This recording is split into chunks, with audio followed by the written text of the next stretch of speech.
திருமங்கை ஆழ்வார் அவதாரம் செய்த 1500 ஆண்டுகள் பழமை வாய்ந்த திருக்குறையலூர் உக்கிர நரசிம்மர் ஆலயத்தில் கார்த்திகை மாத சுவாதி நட்சத்திரத்தில் சுவாமிக்கு சிறப்பு அபிஷேக ஆராதனை திரளான பக்தர்கள் பங்கேற்று வழிபாடு. மயிலாடுதுறை மாவட்டம் திருக்குறையாலூரில் 1500 ஆண்டுகள் பழமை வாய்ந்த புகழ்பெற்ற பஞ்ச நரசிம்ம ஆலயங்களில் ஒன்றான உக்கிர நரசிம்மர் ஆலயம் அமைந்துள்ளது.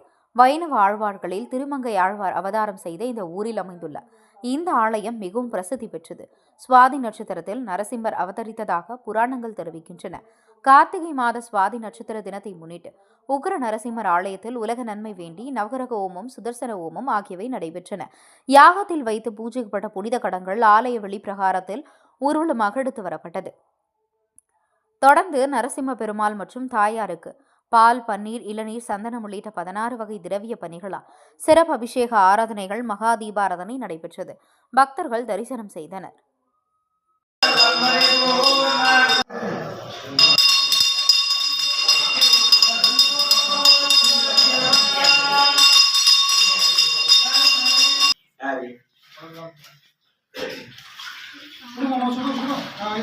சனிக்கிழமை சாயந்தரம் அமாவாசை, அடுத்த திங்கக்கிழமை யாக பூஜை.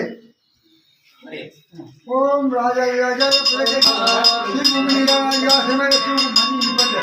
நரசிம்ம பெருமாள் திருமங்கை ஆழ்வார் அவதார ஸ்தலம்.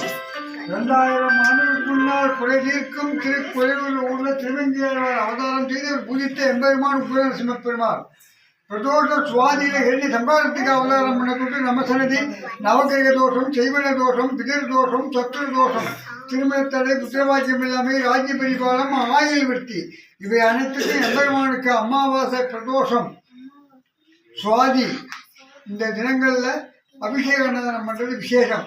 இந்த தினம் பெரிய விசேஷம் என்னன்னு கேட்குறீங்களா? 8 வருடத்துக்கு அப்புறம் சுவாதியும் பிரதோஷமும் சேர்ந்து வரக்கூடிய நாள் இன்னைக்கு. ஐயா, இன்னைக்கு ரெண்டும் இந்த ஹிரண்யனை அழிக்கிறதுக்கு எம்பெருமான் நேரம் பார்க்குறார்.